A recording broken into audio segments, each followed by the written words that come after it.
భక్తివర్ణ ప్రేక్షకులకు శుభోదయం 35/2025 స్వస్తి శ్రీ చాంద్రమ విశ్వావసు నామ ఉత్తరాయణం గ్రీష్మ ఋతువు జ్యేష్ఠమాస శుక్లపక్ష చవితి శుక్రవారం చవితి రాత్రి 1:38 వరకు పునర్వసు నక్షత్రం రాత్రి 1:47 వరకు వర్జం మధ్యాహ్నం 2:05 3:39 వరకు దుర్ముహూర్తాలు ఉదయం 8:04 8:56 వరకు మళ్ళీ మధ్యాహ్నం 12:23 1:15 వరకు దుర్ముహూర్తాలు సూర్యోదయం 5:29 సూర్యాస్తమయం 6:26 అమృత గడి రాత్రి 11:27 1 గంట వరకు రాహుకాలం ఈరోజు ఉదయం 10:30 12 వరకు కూడా రాహుకాలం శుభ సమయం ఉదయం 6 గంటల నుండి 8 గంటల వరకు ఉదయ శుభకాలం సాయంకాలం 4 గంటల నుండి 5:45 వరకు శుభకాలం అతిగండం సాయంత్రం 5:07 వని మధ్యాహ్నం 2:19 భద్రకరణం రాత్రి 1:38 వరకు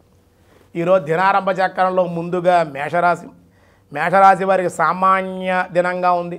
ఈరోజు మిశ్రమంగా ఉంటే పనులు ఏవి పూర్తి కావు. సాయంకాలానికి ఏమన్నా పూర్తయితే పూర్తవ్వచ్చు. అనారోగ్య సమస్యలు అరుగుదలకు సంబంధించి ఇబ్బందులు ఉండే అవకాశాలు దైవ చింతన దేవాలయ దర్శనం మీకు మేలు చేసే అవకాశం.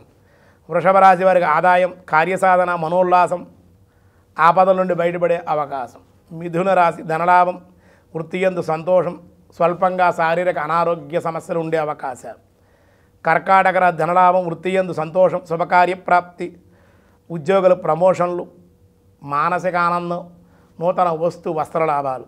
సింహరాశి వారికి కుటుంబ కలహాలు అనవసర ధనవ్యయం అనవసర ప్రయాణాలు శారీరక శ్రమ ఉండే అవకాశం. కన్యారాశి వారికి ఉద్యోగమయందు అభివృద్ధి విలాసవంతమైన జీవితము సుఖ విందు వినోద విదేశీ ప్రయాణాలకి అనుకూలం. తులారాశి వారి కార్యహాని సామాన్యంగా ఉండే అవకాశం ధనం కూడా స్వల్పంగానే ఉండే అవకాశం వ్యాపారులకు కూడా విశ్రమంగానే లాభాలు ఉండే అవకాశం.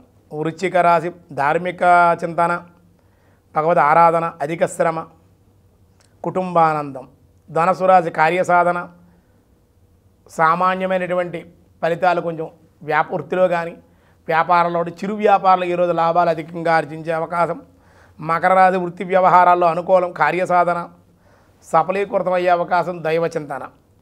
కుంభరాశి భోజన సౌఖ్యం ఆరోగ్య లాభం బంధుమిత్రులు రాక ఆనందాన్ని ఇచ్చే అవకాశం. మీనరాశి నూతనమైన విలువైన వస్త్ర లాభాలు గృహమయందు శుభకార్యప్రాప్తి వివాహం కోసమే చర్చించే అవకాశాలు ఉన్నాయి. వ్యాసాయ విష్ణురూపాయ వ్యాసరూపాయ విష్ణవే మహీ యజ్ఞో యజ్ఞమహే యజ్ఞస్య మహీయజ్ఞః మహీజ్ఞయాయ నమః మహీయజ్ఞయాయ నమః మహీయజ్ఞయాయ నమః. ఆధిక్యంగా పూజింపదగిన వాడనే భావం. అన్ని ఫలముల కంటే శ్రేష్టముగు మహాఫలమును ప్రసాదించేవాడు నారాయణుడే కనుక మహి అంటే గొప్పదైన యజ్ఞ మహీయజ్ఞాయ నమ అనే పుణ్యనామంగా భగవంతుడు అర్చనీయుడయ్యాడు అన్నారు. ఓం క్రతు ఓం క్రతవే నమః. పశువులు బంధించే స్తంభమును యజ్ఞమును క్రతు అని పిలుతురు.